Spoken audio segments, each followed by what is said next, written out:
اللہ سبحانہ تعالیٰ نے قرآن میں فرمایا انما المؤمنون الذین اذا ذکر اللہ وجلت قلوبہم واذا تلیت علیہم آیاتہ زادتہم ایمانا۔ اللہ تعالیٰ کیا فرما رہے ہیں کہ سچے ایمان والے وہ لوگ ہیں کہ جن کے سامنے جب اللہ کا ذکر کیا جاتا ہے تو ان کے دل لرز جاتے ہیں، اور جب ان کے سامنے اللہ کی آیات پڑھی جاتی ہیں ان کا ایمان آیات سن کر مزید بڑھ جاتا ہے۔ تو اللہ سبحانہ تعالیٰ ایمان والوں کی دو نشانیوں کا ذکر کر رہے ہیں۔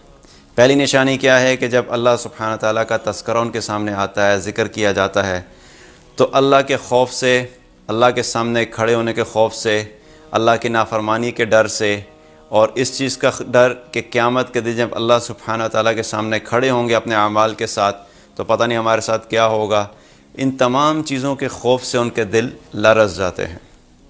اور دوسری نشانی اللہ سبحانہ تعالیٰ کیا بتا رہے ہیں ایمان والوں کی کہ جب ان کے سامنے اللہ کی آیات پڑھی جاتی ہیں تو ان کا ایمان مزید بڑھ جاتا ہے۔ جب وہ اللہ کا کلام سنتے ہیں، اللہ کا قرآن سنتے ہیں تو اس کی وجہ سے ان کا ایمان مزید بڑھ جاتا ہے۔ صحابہ کرام رضوان اللہ علیہم اجمعین اپنی زندگی میں ایک دوسرے کو اکثر قرآن سنایا کرتے تھے اور اپنا ایمان تازہ کرتے تھے، اور قرآن سنا کے ان کا ایمان مزید بڑھ جایا کرتا تھا۔ حضرت عمر رضی اللہ عنہ جب ایمان نہیں لائے تھے تو ایمان لانے سے پہلے ایک دفعہ کیا ہوا کہ وہ اپنے کسی ملنے والوں کے پاس جا رہے تھے، اور جن سے ملنے جانا تھا وہ لوگ نہیں ملے، تو اللہ سبحانہ تعالیٰ نے ان کا رخ خانہ کعبہ کی طرف موڑ دیا۔ جب یہ خانہ کعبہ کے پاس پہنچے اور وہاں جب خانہ کعبہ میں پہنچ گئے تو وہاں دیکھا کہ حضور صلی اللہ علیہ وسلم نماز پڑھ رہے ہیں۔ تو جب انہوں نے دیکھا کہ آپ صلی اللہ علیہ وسلم نماز پڑھ رہے ہیں تو یہ خانہ کعبہ کے پردے کے پیچھے کھڑے ہو گئے کہ میں سنوں تو صحیح کہ یہ کیا بات کہتے ہیں۔ اب آپ صلی اللہ علیہ وسلم اس وقت سورہ الحاقہ کی تلاوت کر رہے تھے۔ اب حضور صلی اللہ علیہ وسلم نے جب سورہ الحاقہ پڑھنی شروع کی، الحاقہ ما الحاقہ وما ادراک ما الحاقہ کذبت ثمود وعاد بالقارعہ۔ اب یہ آیات پڑھ رہے ہیں نبی صلی اللہ علیہ وسلم، اور ایک ایک آیت جو ہے حضرت عمر رضی اللہ عنہ کے دل پہ اثر کرنا شروع کی۔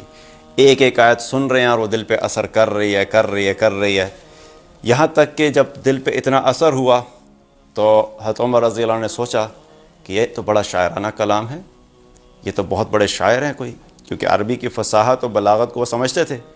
تو ان کے دل میں خیال آیا کہ یہ تو بڑا کوئی شاعر ہے۔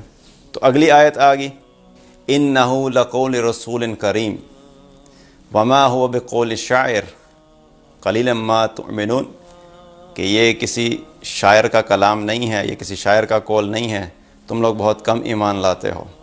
جب یہ سنا تو ایک دم ان کے دل میں خیال آیا کہ یہ تو بڑا کوئی جادوگر بھئی ہے، کہ اس کو کیسے پتہ لگ گیا کہ میں نے یہ چیز سوچی تھی کہ یہ شاعرانہ کلام ہے۔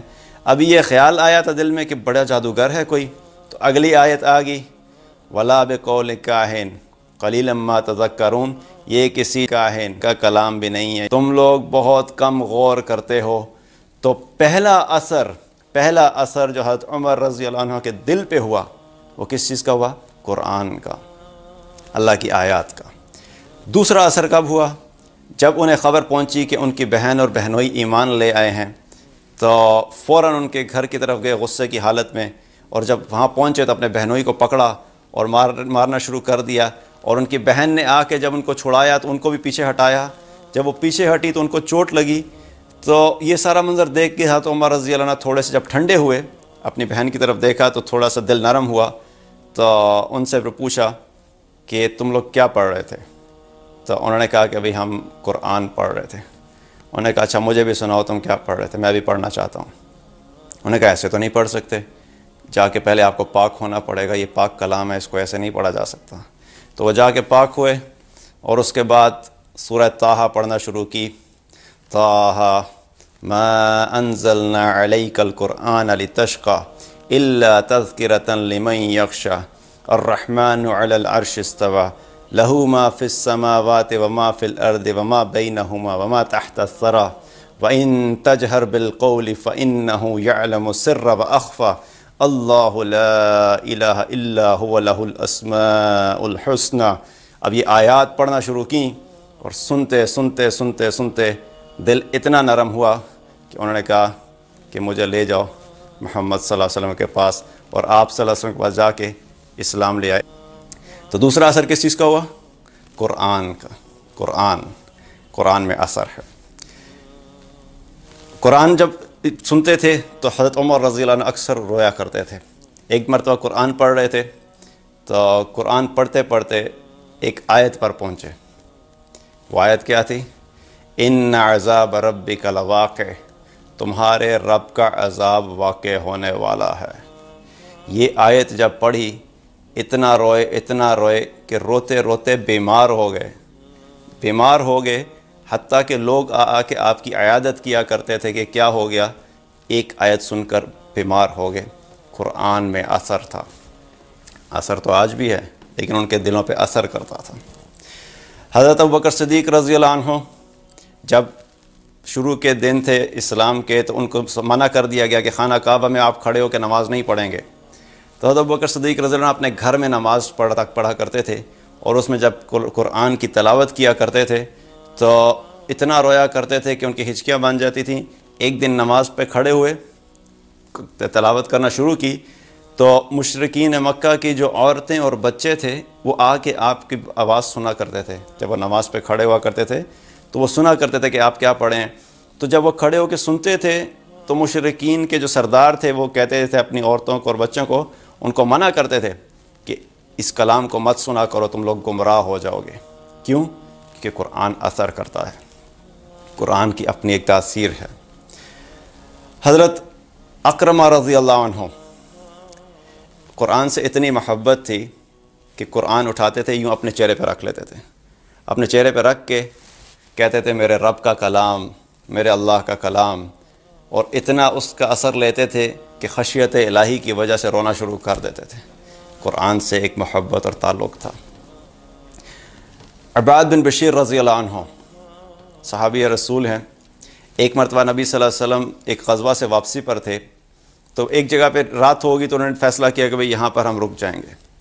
وہ جب وہاں پہ رکے تو رات کے وقت نبی صلی اللہ علیہ وسلم نے سب سے پوچھا کہ بھئی آج کون پہرا دے گا؟ تو عباد بن بشیر رضی اللہ عنہ اور ان کے ایک ساتھی انہوں نے کہا بھئی ہم دونوں پہرا دیں گے۔ تو سب نے کہا ٹھیک ہے۔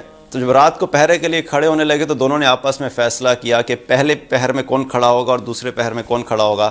تو عباد بن بشیر رضی اللہ عنہ نے کہا کہ بھئی پہلے پہر میں پہرا دوں گا، تم سو جاؤ۔ تو دوسرے صحابی سو گئے۔ اب انہوں نے جب دیکھا کہ رات کا وقت ہے، ایسے ضائع نہیں کرنا چاہیے، تو انہوں نے سوچا کہ میں نماز پہ کھڑا ہو کے قرآن پڑھتا ہوں۔ اب یہ نماز پہ کھڑے ہوئے اللہ اکبر کر کے اور قرآن پڑھنا شروع کیا، سورہ کہف کی تلاوت شروع کی۔ اب سورہ کہف پڑھتے اتنا مشغول ہو گئے، اتنا محو ہو گئے کہ جب دشمن نے دیکھا کہ سب لوگ سو چکے ہیں اور صرف ایک شخص کھڑا ہوا ہے تو دشمن نے تیر چلایا۔ انہوں نے کہا بھئی اس کے اوپر تیر چلاتے ہیں۔ جب دشمن کی طرف سے تیر آیا تو تیر سیدھا ان کو آ کے لگا، لیکن نماز میں کھڑے رہے، نماز نہیں توڑی۔ دشمن نے دوسرا تیر پھینکا، دوسرا تیر بھی آ کے نشانے پہ لگا، ان کو لگا، نماز پہ کھڑے رہے، نماز نہیں چھوڑی۔ تیسرا تیر جب چلایا انہوں نے تو تیسرا تیر لگنے کی وجہ سے جب خون نکلا مزید، تو پھر انہوں نے سلام پھیرا اور سلام پھیر کے اپنے ساتھی کو اٹھایا، اور جب ان کے ساتھی نے دیکھا کہ ان کو تیر لگے ہوئے ہیں اور خون نکل رہا ہے تو انہوں نے کہا بھئی تم نے مجھے پہلے تیر پہ کیوں نہیں اٹھایا؟ انہوں نے کہا اللہ کی قسم اگر مجھے اس چیز کا احساس نہ ہوتا کہ نبی صلی اللہ علیہ وسلم نے جو مجھے ذمہ داری دی ہے پہرا دینے کی، میں وہ ذمہ داری پوری نہیں کر سکوں گا، اگر یہ احساس نہ ہوتا تو میں کھڑا رہتا چاہے جتنے مرضی تیر چل جاتے۔ قرآن تھا، قرآن اثر رکھتا تھا، جب پڑھتے تھے تو دل پہ اثر ہوتا تھا۔